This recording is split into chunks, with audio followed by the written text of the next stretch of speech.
안녕하십니까, 이동환 TV입니다. 오늘은 인생은 사형 선고를 받은 것이라는 얘기를 하고자 합니다. 구독 꼭 눌러주시기 바랍니다. 인간은 시간과 공간의 제약을 받고 사는 유한한 존재입니다. 인류 문명의 역사는 이 같은 인간의 한계를 벗어나 보려는 노력이라고 볼 수가 있습니다. 그러나 인간은 자기 존재에 대한 고민을 시원하게 해결하지 못하고 살다가 가게 됩니다. 태어나 죽을 때까지 자아탐구를 하다가 숨을 거둔 사람들이 남겨놓은 인생에 대해 묘사한 일화가 많이 있습니다. 인생이란 양지 쪽에 벼틀 쪼이고 있는 아이와 같다고 합니다. 한 아이가 양지 쪽에 자리를 잡았다. 그 다음에 또 한 아이가 여긴 내 자리라며 자리를 또 잡았습니다. 또 다른 여러 명의 아이들이 뛰어오더니 자리를 각각 잡았습니다. 금방 해가 서산에 걸리면서 아이들이 햇볕을 쪼이고 있는 양지 쪽에도 그늘이 찾아들기 시작했습니다. 점점 햇볕이 없어지고 그늘이 덮이고 날이 어두워지자 아이들은 하나씩 자기 집으로 돌아갔습니다. 마지막 남은 한 아이는 돌아갈 집이 없었습니다. 어디서 이 어두운 밤을 보내야 할지 불안에 떨고 있었습니다. 산다는 것이 아이들의 햇볕 쪼이기에 불과하다는 것입니다. 벼랑에 매달린 나그네 이야기가 있습니다. 나그네가 길을 가다가 호랑이를 만났습니다. 그러만 날 살려라며 도망을 치다가 벼랑에 도달했습니다. 겨우 칠렁쿨을 붙들고 벼랑을 타고 내려가려고 하는데 벼랑 아래는 사자가 입을 벌리고 내려오면 삼키겠다며 위협을 하고 있었습니다.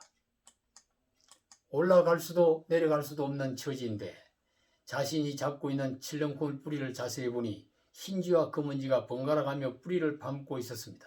절망을 하고 있는 순간 벌 한 마리가 지나가면서 꿀 한 방울을 그 사람의 입에 떨어뜨려 아이고 달콤하구나 하면서 단맛에 취했다는 것입니다. 이 나그네의 모습이 인생의 실상이라는 것입니다.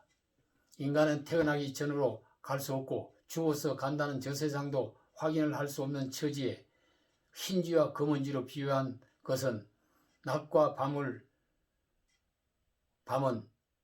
유한한 생명을 갉아먹고 있고 입에 떨어진 꿀맛은 잠시 인간이 세상의 쾌락에 빠져 모든 것을 잊고 지내는 것과 같다고 볼 수 있다는 것입니다. 인생을 논하면서 하루살이에 대한 얘기가 있습니다. 하루밖에 살지 못하는 하루살이가 모기를 만났습니다. 날이 저물면 생을 끝내야 하는 하루살이는 내일 또 만나자는 모기의 말을 이해할 수가 없었습니다. 모기는 그 다음날 참새를 만났습니다. 모기는 사계절에 관한 얘기를 늘어놓은 참새의 말을 알아들을 수가 없었습니다. 참새는 노인을 만났습니다. 그 노인이 소년, 청년, 장년 시절을 살아온 얘기를 늘어놓았으나 도무지 이해할 수가 없었습니다. 인간은 피 안에서 영원히 사는 것을 모르기 때문에 하루살이와 모기와 참새처럼 불안해하고 있는 것입니다. 그러나 시공간을 벗어날 수 있는 다음 세계가 과학적으로 증명이 되지 않기 때문에 안타깝습니다. 인간이 지니고 있는 생태적인 허무주의에 대한 표현은 수많은 문학서에서 발견할 수 있습니다. 인간은 태어날 때 사형 선고를 받고 태어났으며 그 사형 집행이 잠시 유예된 것에 불과하다는 것입니다. 인생은 한 조각 구름이 일어나며 죽으면 한 조각 구름이 사라지는 것입니다. 인생은 풀잎에 맺혀있는 이슬이요 바다 위에 떠있는 거품입니다. 한 주먹의 흙에서 왔다가 흙으로 돌아가는 것입니다. 태어날 때는 순서가 있으나 갈 때는 순서가 없고 청명에 죽으나 한식에 죽으나 같다고 본다는 것입니다.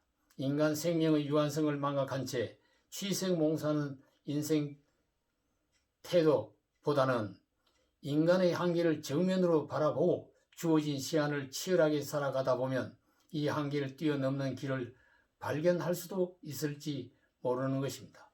우선 인간답게 고뇌하고 투신하고 열정을 불태우며 살아볼 수밖에 없는 인생이 아니겠습니까? 인생을 위해서 현실을 도피하고 현실을 부정하고 살 것이 아니라 인생 문제에 대해서 정면으로 도전하고 정면으로 뛰어들어서 삶을 긍정적으로 적극적으로 살아볼 수밖에 없는 일입니다. 감사합니다.